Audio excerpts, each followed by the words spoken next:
Hey,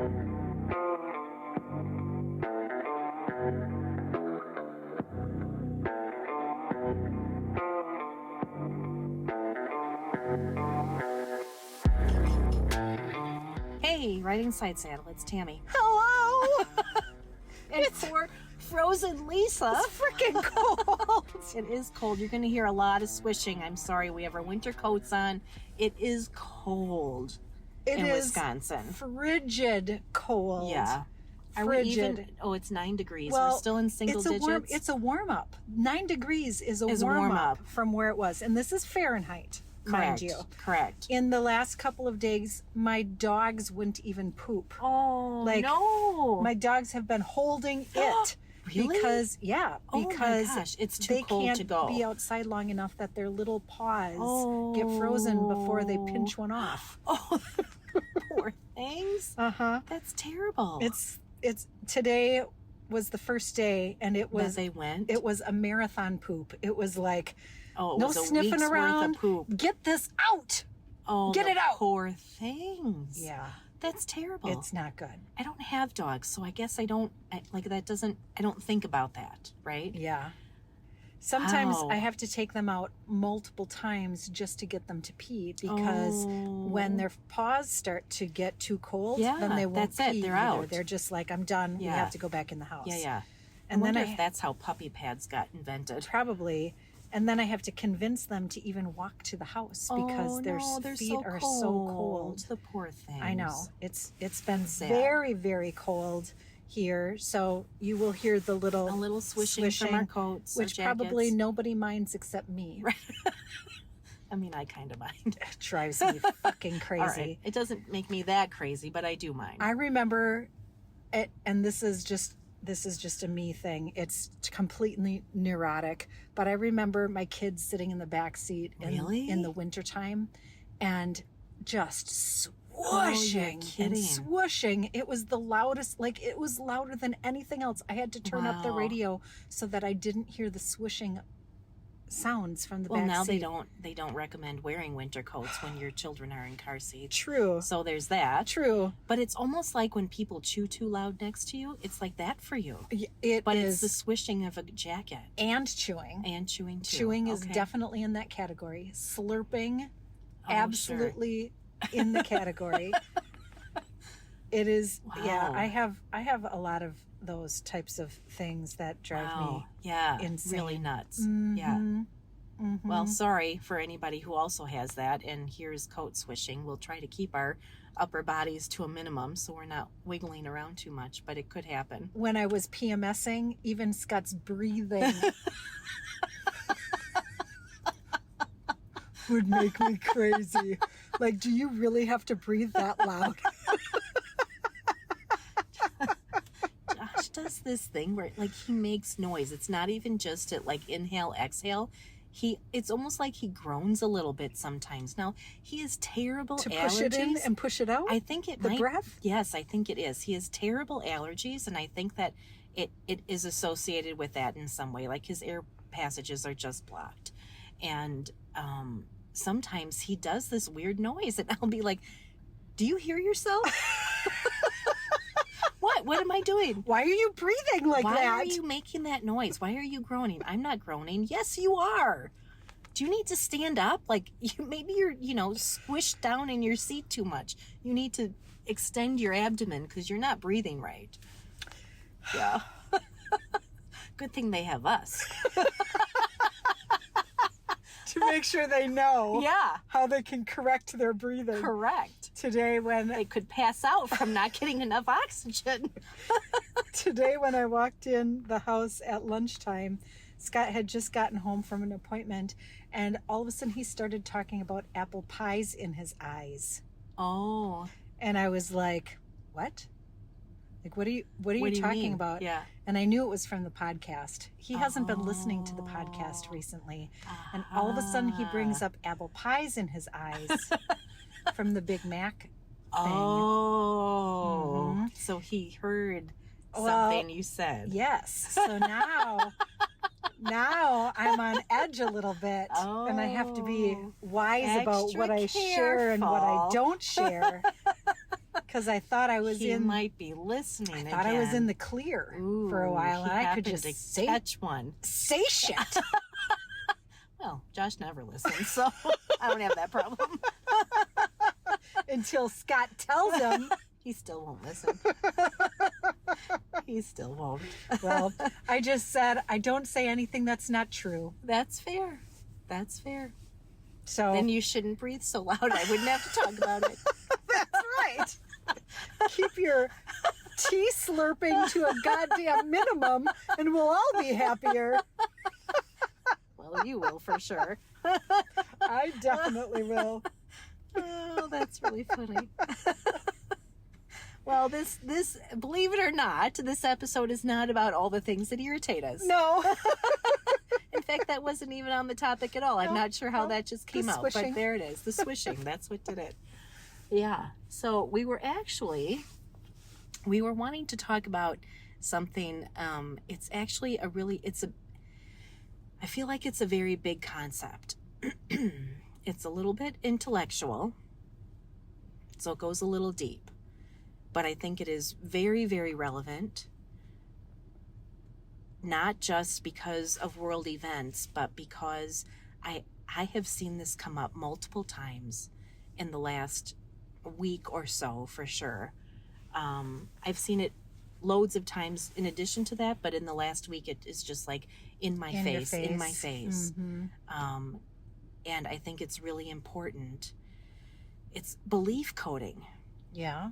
Belief coding. Tell me more about that. So we all create our own belief system, right? And internally, subconsciously? Yep. And yes, for sure, subconsciously. We also do it externally, right? So humans are very social beings, right? And we want to be along in the pack. Mm-hmm. So some of that, our belief system comes from our pack, right? Whether it's societal beliefs. Yep. Societal beliefs, maybe the way you were raised, beliefs from your childhood, or a spouse, or your friend group, or what have you. I think where it gets so I feel like those are the big things, right? Like how you spend money. Some people are very conservative, some people are not with how they spend money. Right. That is a belief, right? Maybe even your ability to make money, that could be part of your belief system. Perhaps I don't want to get political, but like your beliefs on a political level, right? Like that could be part of your belief system. Yep. Drives your values, therefore your values drives your actions. Exactly, for sure. I feel like those are very conscious beliefs, right?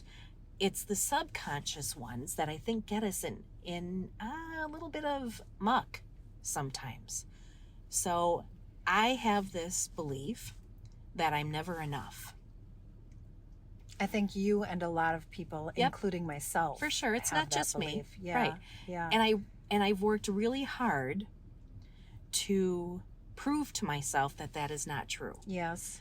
But it comes up sometimes. It rears its ugly head. My gremlins start grumbling, and there I am again, wondering, why am I not enough? Yeah. And so that is a belief. That is a subconscious belief. Right. So there's the difference. And So there's the difference, because your subconscious belief may be different than what you vocalize or what you believe. What I think I believe. Right. Or what you fight for, maybe on the surface. Correct. Right? I know that I am enough. But I have this undercurrent of I'm not enough. Right. That happens, and it comes up. Not all the time, but it does come up. Where there are things where I could say, see, I'm not enough. You believe I'm not enough. I don't believe that, but look what you're doing. What you just said and what you just did, that proves that I am not enough. My subconscious belief has now been confirmed. So if you think about it, if you remember one of our most recent episodes, we were talking about this exact thing, but we didn't necessarily know that that's what we were referring to. We were talking about it from the example of, I was explaining a situation between Scott and I, where I have a belief about our relationship and how I interact with that. And even though he was explaining himself and why he did what he did, and it doesn't correlate, I was like, nope, that's not true. You wouldn't even believe what he said. Right. Because you had a belief that was contrary. Yes. So this is actually a to be continued, and we didn't realize it until this very moment when you were talking about it again. Right. Like, this is the follow-up to that conversation about subconscious beliefs. Like, I was only taking the information that supported the confirmation of that subconscious belief, regardless of the information that was being given to me. And I was like, nope, I don't believe what you're saying. Ugh, that's yucky. Yeah, it is. But I'm glad that we're coming back to it. Right. I can see that on both sides, right? Like, I have this belief that I've held so closely for so long that no matter what you say, no matter how earnest and honest and vulnerable you are, I am not going to believe what you say because my belief is so strong about me. Yep. And I don't even realize that it's a belief about myself. Right. That's the thing. Yes. Right? Like there are so many times where on the surface I'm like, hey, you can't treat me like that. That's not the way this is supposed to go. I'm going to stand up for myself and, tell you all about you because this is not fair. When actually I'm hearing the story and I'm picking the parts that support your own belief, subconscious belief. That is where it gets tricky. We then, so we've got this subconscious belief that we may not even be aware of, Correct. right? That's why it's subconscious. Right. And then we find things in our life. We find words, we find information, we find people to confirm that subconscious belief. Yes. And we don't even know we're doing it. Yes. So that confirmation, that's a scientific thing. Right. It is called confirmation bias. Right. And it's I quickly looked it up here. It says confirmation bias is a tendency to search for, interpret, favor, and recall information in a way that confirms or supports one's own beliefs, prior beliefs or values. Right. That is an absolute thing. And your mind is set up to do that. You're programmed to find that. You are programmed to look for confirmation. That you are correct. Whether it's good or bad. Right. Whether it is hurtful or helpful. Yes. I recently had a conversation with somebody about this very thing. And when I said, do you see what you're doing? You are literally creating a story based on the opposite of information that you've been given from an expert. And you are believing that information that is not actually information. It's a lie. Right. But you are believing that to be true. And now you are looking for confirmation that lie that you are now holding as a belief is true. Right. Because you are not believing the expert who told you the opposite of what you believe, because what you've been told by this expert is the opposite of what you've learned through your whole life, which is where that belief actually came from. So you're dismissing it entirely. Yes. And holding firm to the belief that what the created. Expert said cannot be true, because my whole life has told me that the opposite is true. Therefore, what I need to find in this situation where I've got this expert involved, I need to find information that says that expert is wrong and I am right. I'm going to find the sliver of information that I can perhaps twist. Correct. So that it supports what my belief system is. Correct. That I might not even know that I have. Right. And in the process, you are hurting yourself. And fighting hard for it. Yes. Yuck.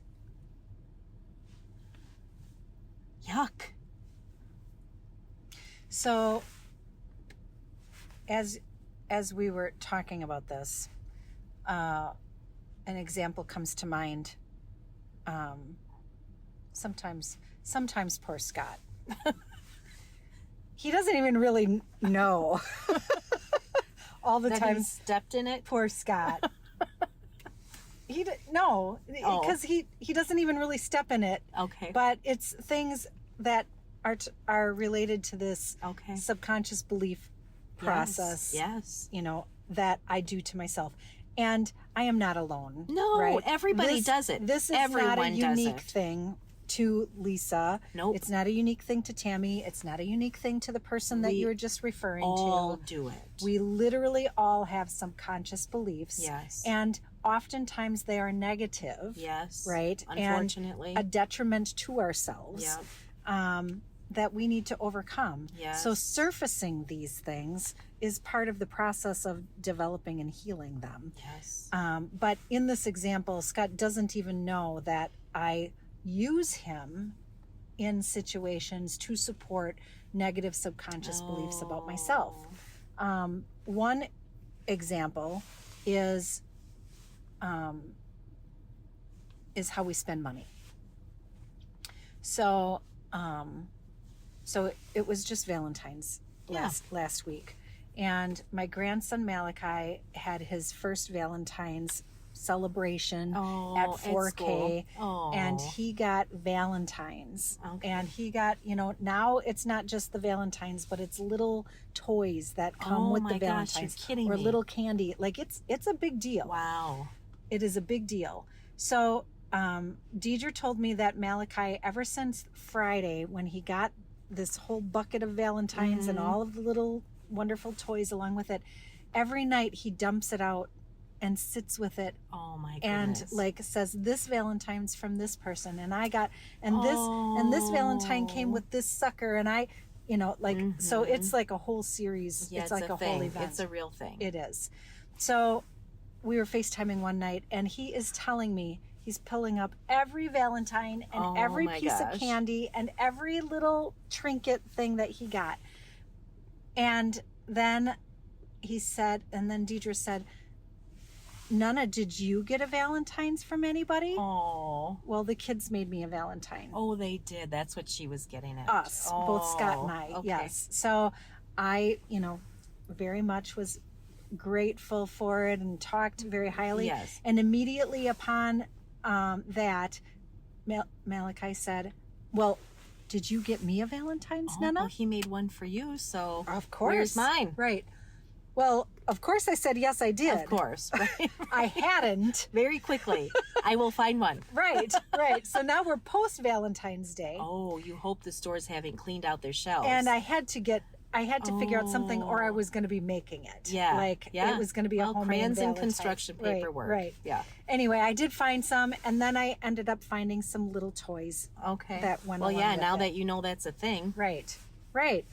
So I spent money on like frivolous, ridiculous things. Yeah. Between, Malachi and his little sister, because they both have to have stuff. Of course. And I spent money that I shouldn't have, right? Or you normally wouldn't. Right. Maybe. It just really wasn't part of the gig, and I wasn't planning on spending it, and it wasn't part of your budget. Right. Yeah. It wasn't money that I, felt comfortable spending. Mm-hmm. But I did it because It was I important love to him. Malachi. And, right. Yeah. Right. And I splurged a little bit. Through the process of deciding to spend that money, I kept saying, "Oh, Scott's going to be so mad.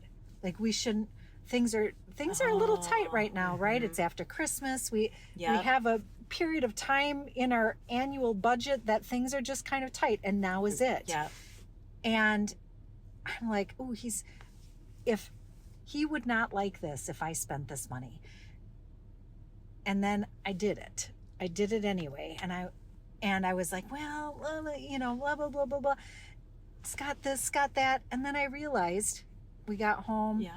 He came in after the kids opened up their stuff, and I told him what I spent, and he's like, "Oh, that was nice." So he wasn't mad. Not a at single all. bit. He didn't even give you a look or hesitate. I over justified, and I said I only spent, this amount of money because I had myself all worked up. Wow. So it really because had it was nothing a belief you to had do. about spending money. It had nothing to do with Scott. Oh. So you were blaming him when he wasn't even there. nor had the ability to react or respond or not. Right. Or not really. Right. And in the 11 years that we've been married, if I'm being very real with myself, there is hardly even a handful of times that he would have said, or that he has said, really? Like, was that a wise purchase? That. Yeah. Like, I can't even count a full one hand of times. Wow. Right? Yeah. But this... So really, he was never going to complain about a little bit of money on Valentine's. He just wasn't. And, for the kids, like, he's just as much of a softie about those kids as I am. Sure. So it's not... He would never squeak about that. Yeah. I had nothing to base that off of. Yet the internal projecting. The internal story in myself, because I didn't think I should spend that money, was that, well, I can't do it because Scott won't like it. Yes. Rather than you feeling some sort of way about spending that money. And owning up to that myself. You were blaming him when really was So I guess it's a multiple thing. Yeah. I guess it was not only a subconscious belief about what is valuable to spend money on, but also and confirming that through the stories that I told myself, which had no validity whatsoever. Right. And then also projecting to say, well, it's not my problem, it's his problem, and he wasn't even there. He had no fucking idea that this even happened. Right. I had an argument with him in my head that he didn't even know existed. Oh, I giggle because I do it all the time. And it is my own stuff. I'm arguing about a challenge that hasn't even happened. And doesn't happen. Right. I'm expending emotional energy where Confirming I don't need to. A belief. Yes. That I only lives in me. Yes. Right. That's bullshit. Yeah. And that's a lot of energy. It is a lot of energy. It is self-destructive. For sure. For sure. Do you know there's one thing about riding side saddle that I have confirmed to be true? And this might be confirmation bias in the moment. Here we go.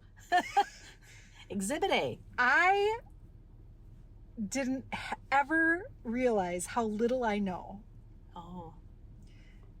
I thought that I was much wiser than I really am. Oh. You know what I mean? Oh. Like, there's so much work. Well, that doesn't mean you're not wise. Yes, there is more work to do. That doesn't mean that you're not wise. But I thought I had this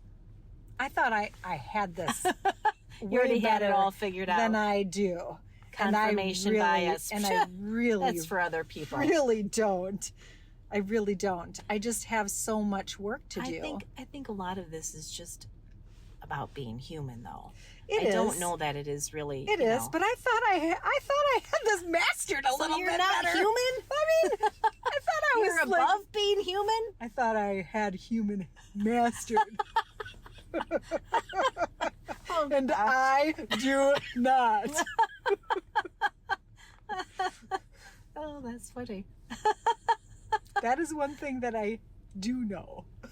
You don't have it mastered? I don't got it handled. And that is not just a belief? Not in any way. It's an actual fact? It is. All right, that's fair. It is. Because it shocks me every time. Every time? Yeah. So it isn't confirmation bias. No. It's like opposing the... Yeah. It is opposing the belief. It's right in your face all the time. You're still wrong. Yes. Here's one more thing you don't know anything about. I thought I was doing that right, but no. No, you're not. I'm not. Blaming Scott. Nope. Shouldn't be doing that. It's all about you. Well, I mean, that's not true all the time. Yeah. It is, boy. It's always hard to take a step back and look at yourself, right? Mm-hmm. It is so easy to see when other people are doing it. Correct. I am certain there are gobs of times where I get myself in trouble, get myself all twisted up and in a right and proper lather. because of a belief that I hold that is detrimental to myself. And one that you created for yourself. Absolutely. Wherever that may have come from initially. For certain. I mean, it can be something that is just, a mild irritant all the way to destroying relationships. Yes. Right? I know someone who does not, they are absolutely not aware that their belief is they are not lovable. Right. That belief has destroyed families. Right. It's tragic. Yes, it is. And it's not something anybody else can fix. It is really hard to see it in yourself. I don't have the magic answer. I don't know how you take a step back and go, oh, there's that belief again that I really don't believe, but I do believe. That I fight against. Yes. That I fight against. Over and over and I over. set people up. Right. That's where it becomes so detrimental. I set people up so I can prove that I am right. That I am correct, even though I don't like feeling that way. Right. Even though I tell myself on the surface I don't believe that. I should be lovable. And I am lovable, and you're not loving me. Right. You're not loving me. Right. See, there it is again. You're not loving me. Right. So I'm going to fight you about it. And your gremlins are saying, that's because you're not lovable. Right.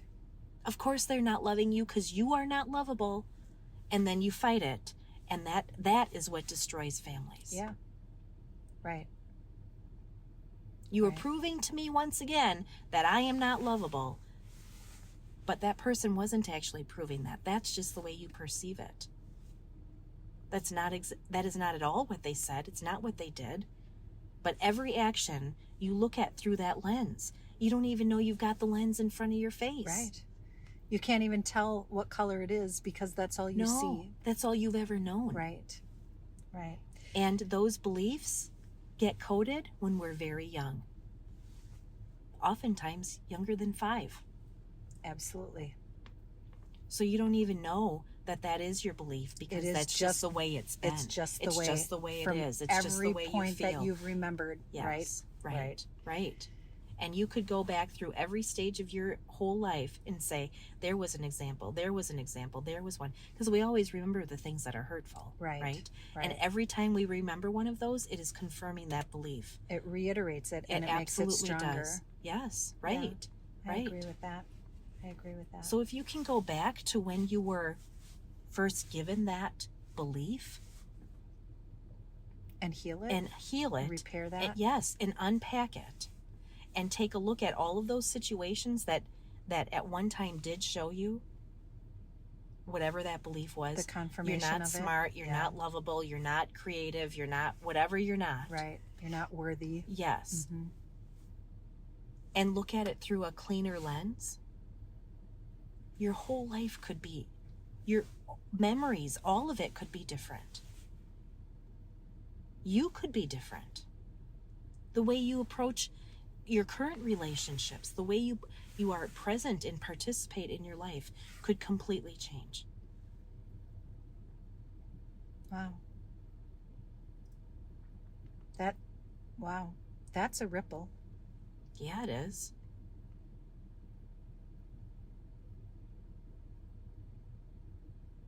I have to sit with that for a little bit. So if I don't believe, if I change my belief that I am not lovable, and you do something that's hurtful to me, which normally I would say, see, there it is. I'm not lovable. You just proved it once again. I'm not lovable. What you just said, what you just did, that proves that belief that I don't have, that I do have. Right. Whether I realize it or not. Exactly. Mm-hmm. So now I'm mad at you because you just proved that I am not lovable.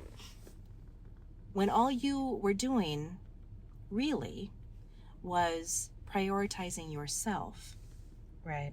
So but when you prioritize yourself, I see that as I'm not lovable. Right. You're taking the pieces of that story that confirm your own belief about yourself And leaving the remainder of it behind. Correct. So if I have a cleaner lens to look through and I Right. see that when I wanted you to do something for me and you said, no, I'm not able to, rather than hearing that as confirmation that I'm not lovable, Right. I say, I'm so glad that you were able to tell me you weren't able to do that because you need to take care of yourself. That is important. Right. Thank you for being honest with me Right. and taking care of yourself. Now I don't feel like, see, now I'm not lovable. She just proved it once again. Right. She doesn't love me. Exactly. And I deserve love. Right. And she can't give it to me, therefore she can't be in my life. Right. Right. You took care of yourself. Thank you for being honest with me. How often do we have people pleasers in our life, and then I would feel guilty when the next week you're out sick for a whole week because you pushed yourself too hard, because you did something that I wanted you to do when you were not capable. Right. When your body was saying, we've had enough. Right. Time to shut down, Right. take care of ourselves, and you ignore that. Right. Now I'll feel horrible because you came down with the flu because you pushed too hard. Yep.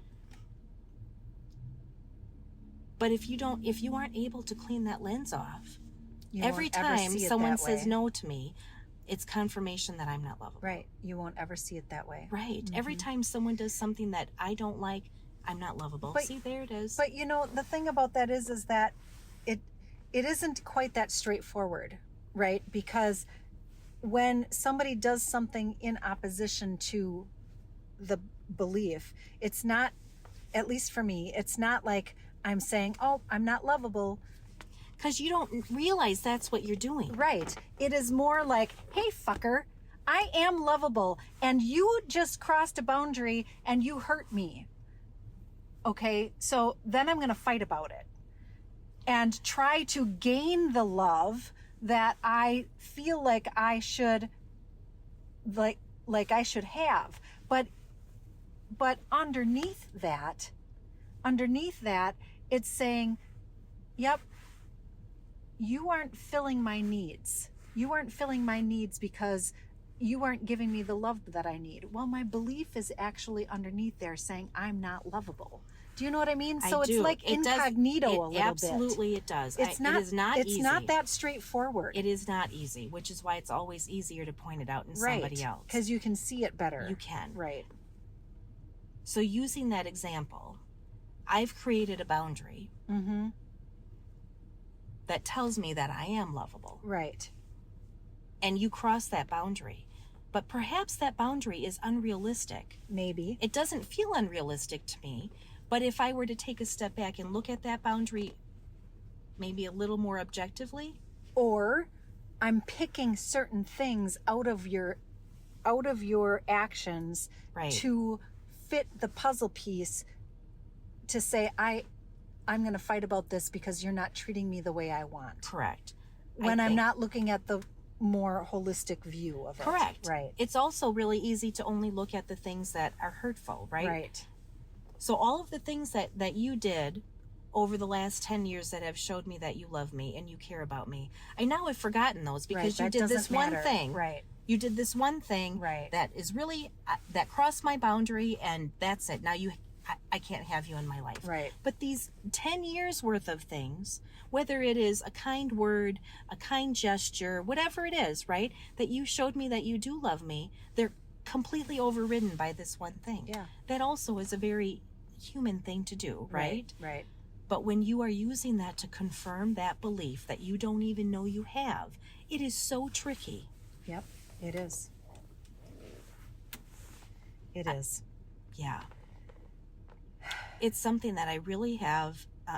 You have to get very good at observing your Yes. own behavior. Yes, you do. Never mind somebody else's. You have to get really good at observing your own behavior. Why am I so triggered? I know that I'm really mad about this, and I'm really mad at you. But why am I mad at you? I know what you did, and I know how I felt about it. But why do I feel that way about it? Mm-hmm. Now we're going back to some of the episodes we had with Nikki and emotional Intelligence. yes, Yep. right. Yep. Why do I feel this way about this? Where did I get that belief from? Right. And why is that confirming my belief and now I'm mad about it? It takes it to a deeper level. Yes, it Right. does. Right. Right. First off, let me figure out what I feel. Right. And truly identify it. Right. Right. I know I'm really mad about this. Why am I so mad? This isn't just an irritant. Why am I angry? Right. Right. And 9 times out of 10, it's on the inside of you as Yes. opposed to somebody who pushed the button. Yes. Right. Why is there a button to be pushed? Right. Right. Interestingly, I came across a post this week that I saved, and it speaks directly to this. And I think that this is a really good concept to leave this episode on. It said, "I'm in the process of reprogramming myself, so I have to speak the impossible until my subconscious believes that it is possible." And it really kind of connects to some of the things that we're talking about here, right? It goes to those affirmations, right? To be able to say things that you might not 100% believe entirely, but it's a reprogramming process. So it would be, if my belief is I'm not lovable, or I'm not enough,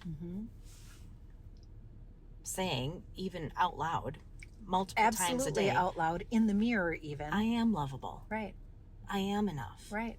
I am worthy, I am, have it written, whatever it is, have it, write it out. Those affirmations. Yes. Right. Until that belief code changes. Yes.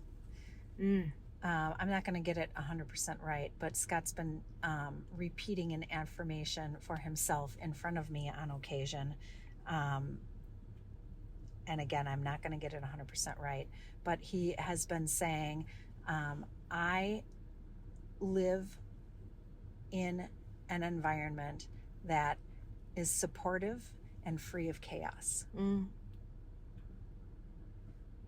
That is supportive of me big. And free of chaos.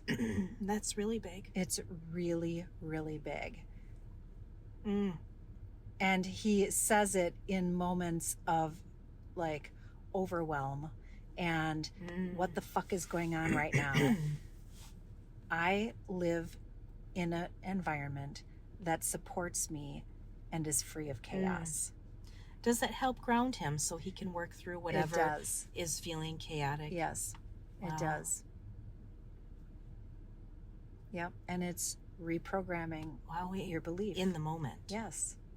While he's being triggered by something. Correct. Wow. Correct. It's quite moving. That's an interesting tool. It's quite moving. Yeah. So when you do feel triggered, right, whatever that is that keeps like taking you and spiraling you, right, like use your words and your affirmation in that moment to say, no, this is the environment that I'm choosing to live in. I am lovable, I am supported, I am enough, I am whatever it is. Right. That feels doable. So again, I'm in the process of reprogramming myself. So I have to speak the impossible until my subconscious believes that it is possible. Wow. Like believes that it is possible. Right. Which is far bigger than I'm going to fight you for it on the surface. Yeah. Right. Right.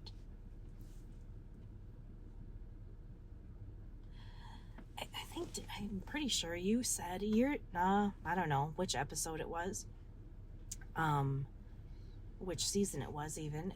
Didn't you have something taped on your refrigerator or your door or something that was something about energy, thoughts follow? Yeah, energy follows thought. Right. Yeah. That's what it is. It's my motto of my life. Yes. It's my motto of my life. And that's what that is doing, isn't it? It is. Yep. Wow. Yep. Energy follows thought. Right. And thought is contrived based off of belief. Yes. Wow. So that just takes it further. It does. That belief system Drives the thought. that you don't even know you have Yes. is driving your thoughts, which creates Energy follows. your reality. Right. Wow. And energetically, it can't do anything different. The Wow. energy has to follow the thought. Ugh. It cannot do anything different. So if your results are not what you want, right? Like in your conscious mind, I want a different job. I want, to be in a loving relationship. Loved. I want to be supported. I want to be enough. Then you have to go back and go deeper, another level, to say, well, what is my belief? Oh, What boy. is my subconscious belief And where about did- myself? And then where did it come from? Yeah, How can I reprogram that? right. Wowee. Well, that's light. That Welcome- sounds easy. Welcome to Riding Side Saddle. I guess. We always Wow, end up I getting have there, some don't work we? to do. Yeah. Wow. Because if you are able to truly believe, then energy has no option but to follow. Mm. It's like a magnet. Wow. It must do it. So, Well, on that note. Yep. Well, that's light and breezy for our, season 1 or episode 1 in season. oh yeah, Season 9? season are we in? 9. Yeah. Wow. Welcome. This will be an easy one. This has been 2.5 years Yeah, that we are. we've been doing this. Yeah. Close to at this point. Yeah, That's a lot. that is a lot. This episode was a lot. It was. Welcome to season 9, everyone. Wowee. All right. Well, we're going to start off with, With a the bang. big stuff, and we'll see where we go from here. It's a bang that you didn't even know it was a bang because it's subconscious. Oh, that's tricky. Wow. I don't even know what to say about that. We're going to wrap it. Yep, time to wrap it up. Okay. Okay, Thank you, Todd. yes. Mind Garden Media, excuse me. Thank you for always being our behind the scenes, not even subconscious, but you're just there in the background doing the magical stuff. The man behind the curtain, if you will. I agree with that. So Todd reached out to us recently and said, I just needed a little giggle. So I listened to a snack of yours, and Mhm. that just touched me Yeah, to my roots. absolutely. Um, So, for no other reason, we do this for Todd. So he can have a little giggle. yeah. So you are I mean, welcome, Todd. It creates a lot of work for him, but You're welcome. you're welcome for the giggles. We're thinking of you. We really just do it for you. Yeah, We create all of this work for you. that's right. It's For all about you. you because we love you. And thank you to our listeners. We Yes. do it for you too. Also for you. Yeah. So you are welcome. Yeah. Wow. That feels like a real backhanded kind of gift all the way It's around. a subconscious belief. I'll worry about that one later. I have so many. All right, Oh friends. gosh. All right. Till next time. Thank you for joining us. Thanks so much. Bye. Bye. Toodaloo.